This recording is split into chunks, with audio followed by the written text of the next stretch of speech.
वालेकुम everyone, welcome to my channel, welcome to another vlog. I hope आप सब ठीक होंगे। हम लोग भी अल्हम्दुलिल्लाह ठीक हैं।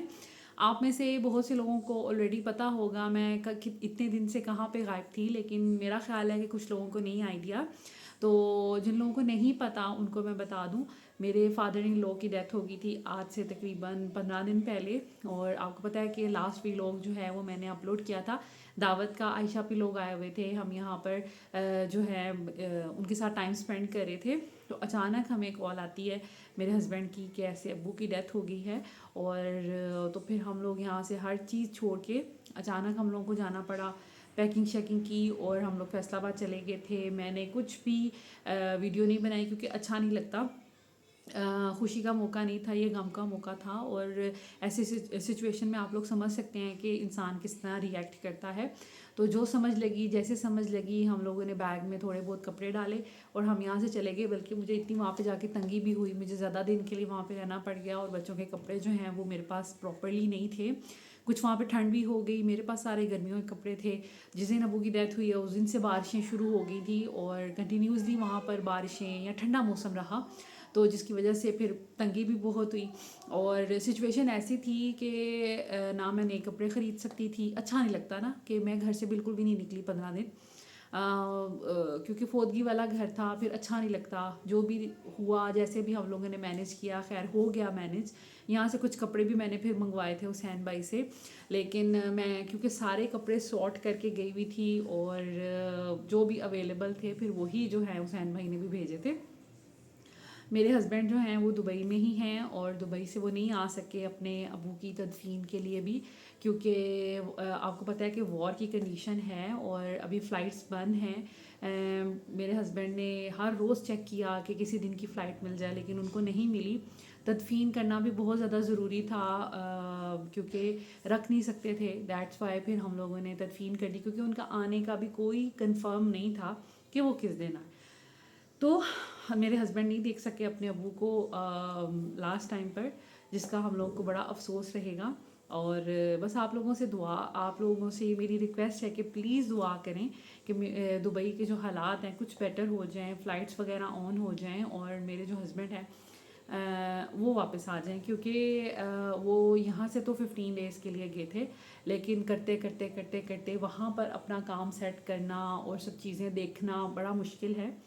यहाँ से वहाँ जाने का मकसद ये था कि वहाँ जाकर कुछ एक्सप्लोर किया जाए, कोई काम जो है उनका वो वहाँ पर शुरू किया जाए। क्योंकि आप सबको पता है पाकिस्तान के हालात बड़े ख़राब हुए हुए हैं और यहाँ पर कोई भी बिज़नेस, कोई भी जॉब बिल्कुल भी सूटेबल नहीं रही, या फिर जिसे कह सकते हैं कि इतनी अच्छी नहीं रही। तो इस वजह से उन्होंने सोचा कि चले मैं दुबई में भी एक चांस लेता हूँ और अपना बिज़नेस वहाँ पे इस्टेब्लिश करने की कोशिश करता हूँ। जिसकी वजह से वो यहाँ से गए थे। करते करते करते करते उनको वहाँ पे काफ़ी टाइम लग गया। अभी वो स्ट्रगलिंग पोजीशन में ही हैं, क्योंकि आपको पता है कि किसी भी नई जगह पे अपना बिज़नेस स्टार्ट करना, नया सेटअप लगाना बहुत मुश्किल होता है और आसान नहीं होता। तो बस वो ये सब चीज़ें कर रहे हैं और जिसकी वजह से वो नहीं आ पा रहे थे। लेकिन उनका प्लान ये था कि वो ईद हमारे साथ करेंगे। मैंने आप लोगों को बताया था हमने ईद की कोई शॉपिंग नहीं की थी। हम लोगों ने ईद सेलिब्रेट तभी करनी थी जब मेरे हस्बैंड यहाँ पर आते, और अगर किसी वजह से वो ना आ पाते तो हम लोग ईद नहीं करते। मैंने कोई शॉपिंग नहीं की थी। इवन लास्ट रोज़े चल रहे थे, अब्बू की डेथ हुई है 25वें रोज़े को, उससे पहले तक मैंने कोई शॉपिंग नहीं की थी। क्योंकि मुझे ये था कि हस्बैंड आएंगे, वो अपने हाथों से हमें ईद की चीज़ें लेके देंगे तो हम ईद सेलिब्रेट करेंगे। लेकिन फिर अब्बू वाली इंसिडेंट हो गया, जिसकी वजह से फिर हम लोगों ने तो ईद मनाई नहीं। और वीडियोस भी मैं इसलिए नहीं बना पाई कि ज़ाहिर बात है मैं एक अलग इन्वायरमेंट में थी और फोदगी वाला घर था और अच्छा ही नहीं लगता। मैं इतनी जल्दी अपना काम पे भी आ जाती तो शायद मुझे ख़ुद भी एज अ पर्सन मेरा ख्याल है कि मुझे खुद भी ये एथिकली भी अच्छा नहीं लग रहा था कि मैं अपना काम दोबारा शुरू करूं। और शायद मैं अपना काम जल्दी शुरू अगर कर देती तो शायद मेरे हस्बैंड या बाकी लोग भी हर्ट होते। दैट्स वाई उन सब की भी फीलिंग्स हर्ट ना हो, दैट्स वाई मैंने फिर कोई काम नहीं किया और मैंने वेट किया कि चलें अब घर जाऊंगी तो फिर अपना काम शुरू करूंगी। क्योंकि ऑफ कोर्स यूट्यूब भी मेरे लिए भी एक जॉब, एक बिज़नेस की तरह, ठीक है। तो इसको मैंने 3 साल दिए हुए हैं और मुझे जो भी थोड़ी बहुत अर्निंग इससे आती है तो चले एक मेरे लिए अचीवमेंट है कि मैं घर बैठे बैठे कुछ अर्निंग मेरी हो जाती है, जिससे मुझे एक बड़ा अच्छा एक कॉन्फिडेंस मिलता है। दैट्स वाई मेरे लिए ये चैनल भी ज़रूरी है। एनीवेज, अब हम वापस आ गए हैं और इंशाल्लाह ताला मैं कोशिश करूँगी रेगुलर हूँ, लेकिन मेरे बहुत से टास्क पड़े हुए हैं। मेरे बच्चे 2 हफ्तों से स्कूल अटेंड उन्होंने नहीं किया। स्कूल बंद थे लेकिन उनकी ऑनलाइन क्लासेस चल रही थी, तो उनका बहुत सा काम रह गया है, मुझे वो करना है। घर में कोई भी ग्रोसरीज ख़त्म हो गई हुई थी, हुसैन भाई इधर ही थे, तो घर में कुछ भी सामान नहीं था। तो अभी मैं कुछ ग्रोसरी करूँगी और अपना जो रूटीन का काम होता है हम वो शुरू करेंगे, और जो जो चीज़ें रूटीन में होती हैं वो स्टार्ट करेंगे। तो मैंने सोचा मैं थोड़ा सा आपको बता दूं। और अभी मैं कुछ ग्रोसरी आज मैंने कर ली है, मैं बाहर गई थी तो कुछ ग्रोसरीज मैंने ले आई थी। अब मैं उनको रीस्टॉक करती हूँ और साथ साथ आपके साथ कुछ गपशप कर लूँगी और आपको बता देती हूँ क्या क्या चीज़ें घर में ख़त्म हुई हुई थी वो लेके आई थी।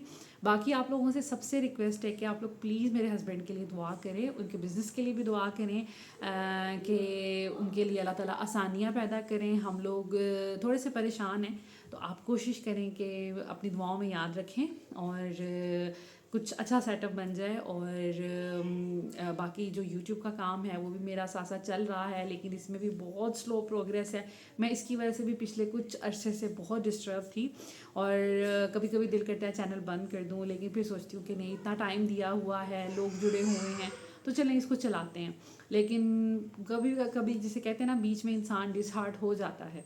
एनीवेज, दुआ आपने करनी है कि हमारे लिए बस अल्लाह ताला आसानियाँ करें और जितनी भी प्रॉब्लम्स हैं वो सारी ख़त्म हो जाएं और अल्लाह पाक अच्छे मामले करें। तो बस अब अपना जो वीडियो है वो स्टार्ट करते हैं और साथ साथ आपके साथ मैं बातें करती हूँ।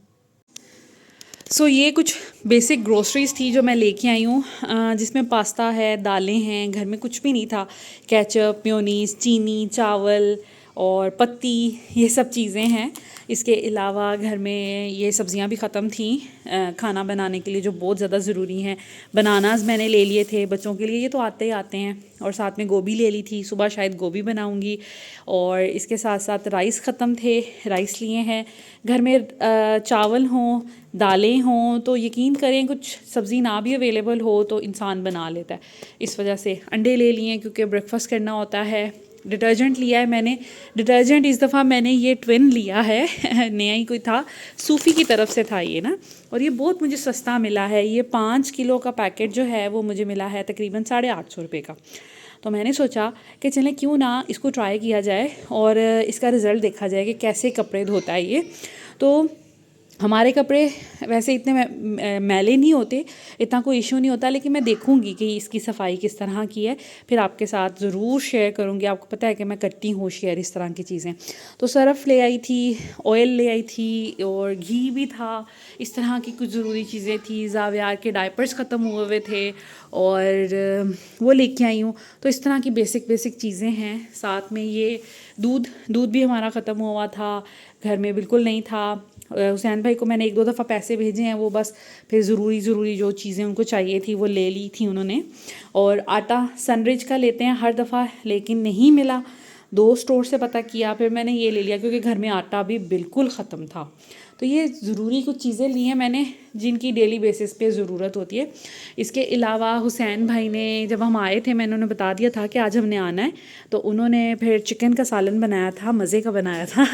थोड़ी बहुत मैंने रेसिपी उनको बता दी थी, तो उन्होंने ये देखें मज़े का सालन बनाया था। तो अब मैं आ गई हूँ, तो फिर बाकी चीज़ें जो है वो मैं साथ साथ करूँगी। वो फ़िनाइल पड़ी हुई है, फ़िनाइल भी लेके आई हूँ सफाई के लिए। तो बस अभी इन सारी चीज़ों को ना प्रॉपर प्लेसेस पे रखते हैं। अब हम करते हैं अपनी ग्रोसरी को फिल। जहाँ जहाँ मैंने रखनी है वहाँ वहाँ रखूँगी। अच्छा, ये बैग इतना भारी था ना मेरे से उठाया भी नहीं जा रहा था, क्योंकि वैसे भी ना मेरे लेफ़्ट हैंड पे ना पता नहीं क्यों काफ़ी दिन से ना थोड़ा दर्द उठा हुआ है और आई डोंट नो मसल पुल हो गया है या फिर दब गया है, क्या हो गया है। तो खैर इसको भी मैं अब बाम शाम लगा के थोड़ी गर्म पट्टी 1-2 दिन इस पर चढ़ाऊँगी तो थोड़ा बेटर हो जाएगा। लेकिन ये कि काम तो करने हैं। और यहाँ पर मैं जो भी ग्रोसरी लेके आई थी, बेसिक लेके आई थी, बहुत ज़्यादा चीज़ें नहीं लेके आई थी, क्योंकि अभी जैसे जैसे फिर घर में रहूँगी और पता चलेगा बच्चों के लिए कुछ ना कुछ अगर मंगवाना पड़ा। कैंडीज़ इनके पास काफ़ी ज़्यादा थी, जब आयशा अपनी आई थी तो काफ़ी ज़्यादा कैंडीज़ इनके लिए लेके आई थी, बॉक्सेस। वो एज़ इट इज़ ही घर पड़े हुए थे, तो ऐसे ज़रूरत नहीं थी। बाकी ये कि कुछ मेजर घर की जो बेसिक चीज़ें होती हैं वो ख़त्म थी, तो वो लेके आ गई थी। दालें थी जिसमें चावल और आटा, दूध, ऐसी चीज़ें, बस वो रीस्टॉक करूँगी। सब्जियां भी आ गई थी और अब ये है कि फिर इनको बनाना शुरू करूँगी, डेली रूटीन शुरू करूँगी। थोड़ा चिकन लेके आऊँगी। घर में हुसैन भाई थे और उनको मैंने लाइक घर में काफ़ी चीज़ें पड़ी हुई थी ऑलरेडी, कुछ ग्रोसरीज़ पड़ी हुई थी, तो वो पीछे से बनाते रहे हैं। उन्होंने एक दिन दाल भी बनाई, एक दिन चावल बनाए थे। अपडेट मैं लेती रही थी उनसे फ़ोन पे। और फिर बीच में मैंने उनको थोड़े पैसे भी ट्रांसफ़र कर दिए थे ताकि वो कोई चीज़ कमी है अगर घर में तो वो ले लें। तो बस फिर आई हूँ तो फिर वो कहते हैं कि बाजी अब बिल्कुल चीज़ें सारी ख़त्म हुई हुई हैं। उन्होंने भी बहुत अच्छे से खैर मैनेज कर लिया और मुझे बिल्कुल भी परेशान नहीं किया। लेकिन ये कि अब आई हूँ तो फिर सारी चीज़ें जो हैं अब मैं प्रॉपर अपने वे में करूँगी। बाकी घर की क्लीनिंग वो करते रहे थे, बच्चे भी नहीं थे घर में तो गंद पड़ना भी नहीं था, बेसिक बेसिक वो करते रहे हैं। अभी ये कि ऊपर वाला जो फ्लोर है वहाँ की जिसे कहते हैं नेग्लिजेंस हुई है, और वो भी सिर्फ इसलिए कि घर में कोई था नहीं, फिर उन्होंने भी ऐसे इतना कोई किया नहीं। और अभी मैं फिर अपने हिसाब से उनसे फिर कल जो है वो करवाऊँगी, एक दिन रेस्ट करूँगी क्योंकि काफ़ी आज थकावट हो गई थी। और ये जो है ना ये भी कैबिनेट में पड़े हुए थे, माश की दाल बनाई थी भाई ने, ये खाली हुआ था, बेसन खाली हुआ था, तो ये फिर चीज़ें जो थी खाली हुई हैं। और मैंने सोचा कि इनको भी निकलवा के धुलवाऊँ। अच्छा, मेरा हमेशा से ये असूल है, जैसे जैसे ग्रोसरीज़ ख़त्म होती हैं ना तो मेरी कोशिश होती है जैसे कोई डिब्बा खाली हो गया उसको वॉश कर लें और उसको फिर रीफ़िल करें। इससे ये होता है कि साथ के साथ ना आपके ये डिब्बे धुलते रहते हैं। आपको ज़रूरत नहीं पड़ती कि आप जी महीने बाद सारे डिब्बे खाली करें या 2 महीने बाद या 6 महीने बाद, और उनको आप फिर वॉश करके इस्तेमाल करें। तो जैसे जैसे मेरा जो जो बॉक्स खाली होता है, डिब्बा खाली होता है या जार खाली होता है, तो इस तरह मैं उसको वॉश करके फिर कर लेती हूँ। हाँ, अगर मुझे ऐसा लगे कि अभी इसको इतनी ख़ास कोई ज़रूरत नहीं, जैसे दालें होती हैं ना वो इतना गंदा नहीं होता, और मैं दालें वैसे भी कम लेके आती हूँ आजकल, वैसे भी आप लोगों ने भी कम लेके आनी है क्योंकि अब गर्मियाँ आ गई हैं, अब घर में कीड़े मकोड़े ऐसी चीज़ें आती रहेंगी। ऑल दो मैं आपको अपनी पिछली वीडियोस में बता चुकी हूँ कि किस तरह आप अपनी ग्रोसरीज़ को सेव कर सकते हैं। मेरी वो वीडियोस बहुत प्रोडक्टिव थी कि आटे को कैसे सेव करना है, चावलों को कैसे सेव करके रख सकते हैं, दालों को, बाकी मसालों को, चीनी को, क्योंकि चीनी जो है वो उसमें चींटियाँ आ जाती हैं। इसके अलावा नमक, जैसे बरसात के मौसम में वो बिल्कुल पानी उसमें नमी सी आ जाती है। ये सब चीज़ें मैं आपके साथ शेयर कर चुकी हूँ। अगर किसी ने नहीं देखी तो अगर इंटरेस्टेड है तो इसी वीडियो की मैं डिस्क्रिप्शन में उसका लिंक ऐड कर दूँगी। बहुत प्रोडक्टिव है। अभी गर्मियाँ आने वाली हैं तो ये मसले रहने ही रहने हैं, कॉकरोचेस के और ये सब कुछ। एनीवेज, यहाँ पर मैंने अपनी जितनी भी बेसिक दालें थी, चने की थी वो लेके आई थी, मूंग मसूर की मेरे घर में बहुत बनती है, और जो मसर होते हैं वो बहुत बनते हैं। बाकी दालें जैसे जैसे मुझे ज़रूरत महसूस होती है, अभी तो करीब ग्रोसरी वाली शॉप है तो मैं फिर मंगवा लेती हूँ। खुली दालें भी यहाँ से मिल जाती हैं, एक छोटा सा स्टोर बना हुआ है, वहाँ से आप खुले चने ले लें, खुली दालें ले लें तो मिल जाती हैं। जैसे चने मैं फिर खुले ही मंगवाती हूँ जितने मुझे एक दिन में बनाने होते हैं। ऑल्दो मेरे पास बॉक्स जार है लेकिन मैं फिर फिल नहीं करती क्योंकि चने मैं बहुत रेयर बनाती हूँ। दूसरा ये कि फिर वही बात है कि कीड़े मकोड़े आ जाते हैं और चीज़ें ख़राब हो जाती हैं, फिर अनाज ज़ाया होने का एक दुख अलग, पैसे ज़ाया होने का दुख अलग, तो चीज़ इस्तेमाल में भी ना हो तो वो दुख अलग। तो खैर यहाँ पर मैं सारी चीज़ें अपनी रखती जा रही हूँ। और मेरे फादर इन लॉ की डेथ कैसे हुई, तो वो बीमार थे काफ़ी अरसे से, उनकी 70+ एज होगी, और उनको डायबिटीज़ भी थी जिसकी वजह से और भी मसले मसाइल आपको पता है फिर होते रहते हैं। इसके अलावा उनका ना वो वीकनेस बहुत ज़्यादा हो गई थी क्योंकि वो डाइट अपनी अच्छी नहीं ले रहे थे। डाइट इसलिए अच्छी नहीं ले रहे थे, हम तो उनको बहुत कहते थे कि आप गोश्त खाया करें, और आपको पता है कि जो बुज़ुर्ग लोग होते हैं उनको ये बड़ा इशू होता है कि गोश्त जो है वो दांतों में फंसता है, और कीमा भी उनको इतना वो नहीं जिसे कहते हैं कि शौक़ से खा पाते थे। तो बहुत ज़्यादा इश्यूज़ थे और मेरे हस्बैंड उनको कहते थे आप रोटी कम खाया करें, आप गोश्त और ऐसी चीज़ें ज़्यादा खाया करें। लेकिन आपको पता है कि इंसान जब थोड़ा एज में चले जाते हैं तो फिर आप किसी की इतना मानते नहीं हैं, क्योंकि आप अपनी बॉडी को आपने जिस हिसाब से सेट किया होता है आप उसी हिसाब से सेट करते हैं। अच्छा, यहाँ पे एक और बात बताती चलूँ कि ये जो जामे शीरी है ना, ये अक्सर अब गर्मियाँ जैसे आएंगी तो चींटियाँ आ जाती हैं कैबिनेट में।